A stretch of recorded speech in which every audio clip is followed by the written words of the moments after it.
was late July, and one of those sticky, breath-clogging hot nights where the air feels like it's pressing down on your skin, and the lake, dark and still like a giant black mirror, felt like the only place in the world that made any sense. Me and my friend Evan had been out there since just before sunset, taking turns running down the dock and diving headfirst into the warm water, laughing like idiots and daring each other to stay under longer each time. The kind of dumb stuff you do when you're 15 and think nothing bad can really happen. Even though the lake was so still, it looked almost fake, like glass painted black. And the trees around it stood totally still, not a single breeze moving the leaves. We didn't care. We were shirtless, soaked, and the heat didn't bother us when we were floating out past the dock, staring up at the stars like we owned the night. By the time it hit midnight, we were the last ones out there. Everyone else had gone back to the cabins, their flashlights bobbing through the trees earlier like little fireflies, and the only sounds were the soft laps of water and the far-off hum of insects. But even that started to fade, and I remember the air getting weirdly quiet, like when you walk into a room and everyone's just stopped talking. I told Evan I was going to try diving under the dock, just for the hell of it, to see if I could make it all the way to the other side without surfacing, and he dared me to do it, like always. So I took a deep breath, felt that brief flash of nerves, and slipped beneath the surface. And the second I went under, it was like the world hit mute. No bubbles, no echo of my splash, just nothing. Like the lake had swallowed every sound, and all I could hear was the pounding of my own heart, echoing weird and slow in my head, and something else. Something faint, but so clear it made the hairs on my arms stand up, even underwater. It was breathing. Not fast or panicked, but slow, deep, wet, and close. Not like an echo or something far off, but like something was just behind or below me, exhaling deliberately.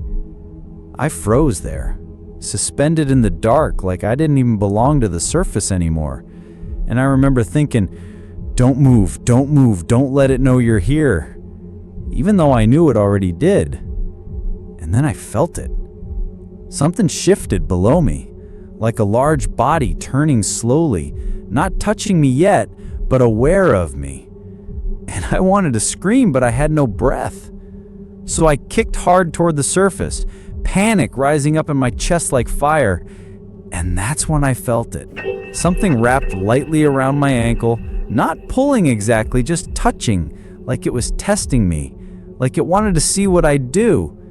It wasn't slime or weeds or a fish. It had fingers, soft and cold, and I didn't wait to find out more. I shot up so fast I slammed my shoulder into one of the dock's wooden beams and broke the surface, choking and gasping, flailing with both arms as I hauled myself back onto the dock, shaking, heart pounding so loud it hurt. And that's when I saw Evan. Not in the water like I thought, but on the shore, about 20 feet away, waving his arms and screaming his lungs out, yelling at me, "Who the hell is in the water with you?" And I looked at him like he was crazy, but then I turned and stared back at the black water, and all I saw were soft ripples, slow and unnatural, like something had just gone under. Evan swore, and I mean swore, that he saw a hand, pale like stone, reach up and grab my leg as I went down. And no matter how many times I tried to say it was probably just weeds or some trick of the water, I knew he was right, because I felt it. It wasn't a current, it wasn't a plant, it was deliberate. And I haven't been back in that lake since, not even in broad daylight. And even now, years later, whenever I get near deep water, even a pool at night, I sometimes hear that same slow, wet breathing in my ears again. Like whatever it was is still waiting, still watching, still remembering. I was 17 and spending the summer at my aunt's farmhouse way out in rural Kentucky. One of those places where the road turns to gravel, The neighbors are a mile away, and the silence at night feels thick, like it's pressing in on your ears. The house itself was old, creaky wood floors, drafty windows, and the kind of darkness that seeps into the corners no matter how many lamps you turn on.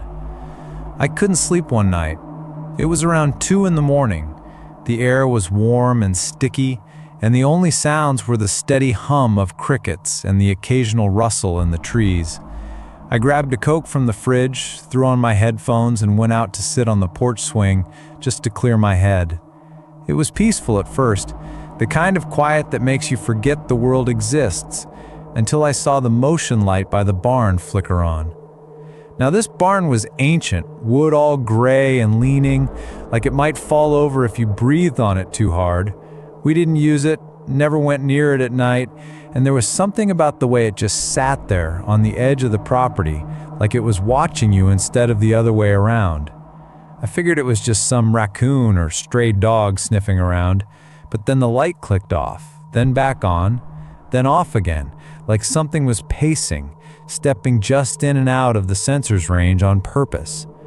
I paused my music, slid the headphones off, and stood up, heart starting to beat a little faster even though I told myself it was nothing. And that's when I heard it. A laugh, but not a real one. Not the kind you hear when someone's joking around. It was wrong, too slow, like someone was dragging the sound out on purpose, like they'd heard laughter before and were trying to copy it without knowing what it meant. And the moment I heard it, I froze. My skin went cold, and every hair on my body stood up like I'd touched a live wire. I stared at the barn, not breathing, and that's when I saw it. Something in the doorway. A silhouette.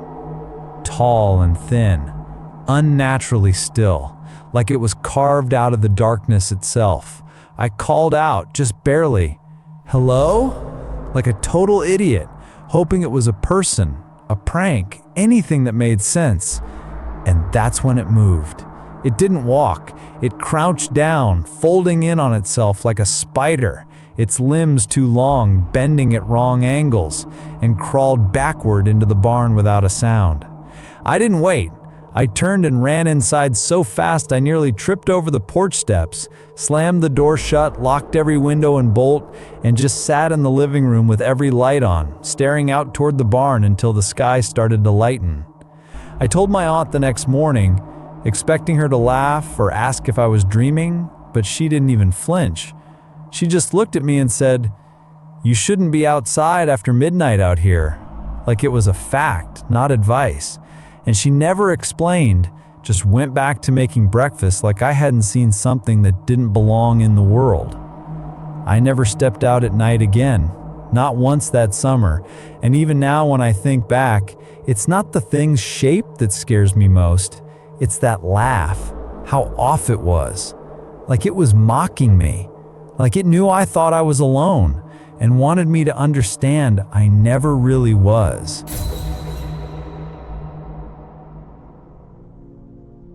This happened during a summer camping trip in Northern California. Me and 2 of my closest friends had decided to really disconnect for a few days. No phones, no crowds, just us in the wild.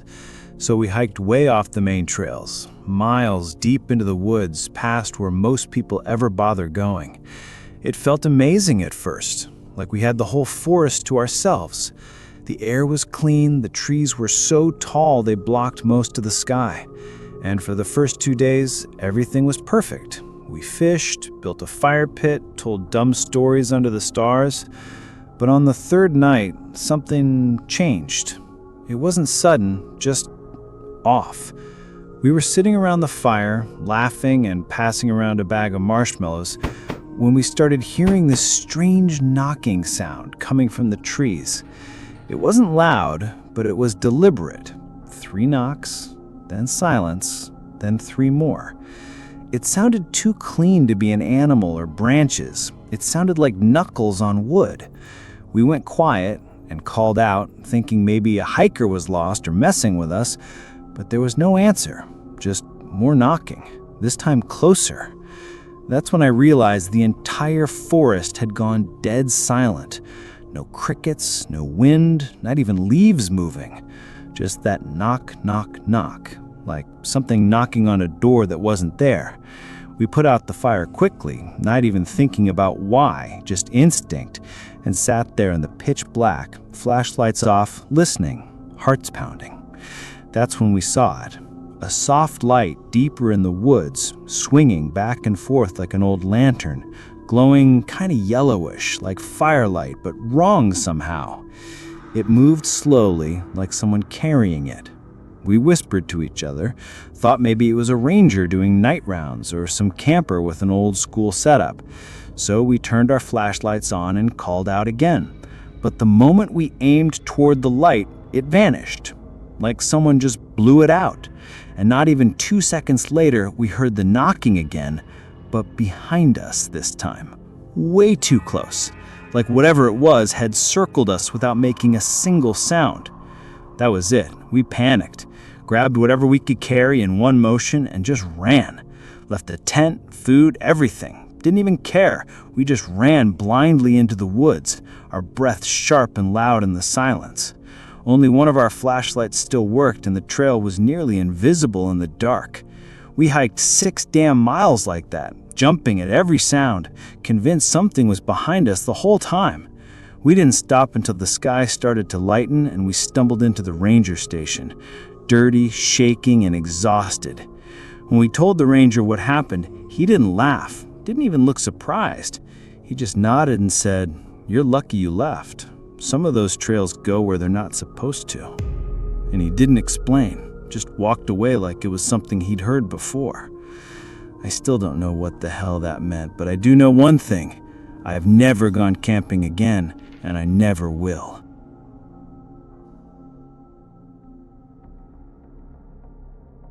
It was the summer before college, and I'd picked up this seasonal job cleaning rental cabins up in the mountains.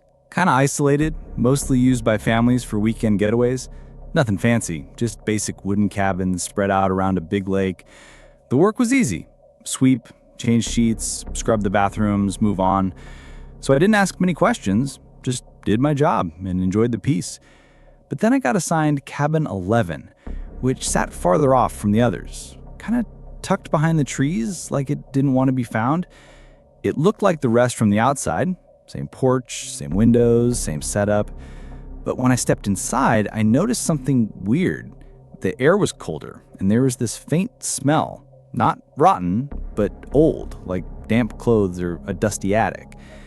As I was mopping the kitchen, I noticed a section of the floor sounded hollow when I walked over it.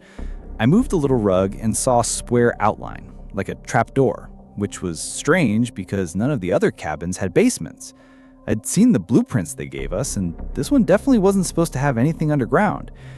Curiosity got the best of me, so I pried it open, expecting maybe an old crawl space or storage. But what I saw was a full wooden staircase leading into pitch black. I hesitated, then turned on my phone's flashlight and started down. The stairs creaked loud as hell like they hadn't been touched in years. And once I reached the bottom, I realized this wasn't just a basement, it was a whole damn floor. Room after room, all of them empty except for old stuff. Tiny shoes, faded dresses hanging on rusty nails, dusty boxes of broken toys. Like someone had packed up a bunch of childhoods and left them to rot. I was walking past a room with a cracked mirror when I heard it. Soft whispering. Too low to understand, but close, like just behind me.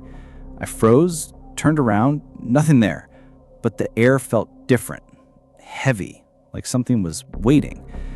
I didn't even think. I just ran back up those stairs, slammed the hatch shut, and didn't look back.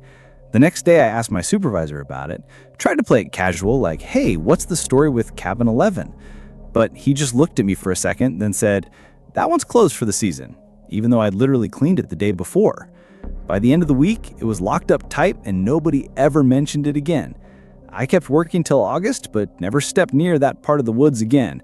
And even now, every time I hear kids laughing in the distance, a part of me remembers how those toys looked and wonders if they were ever really abandoned.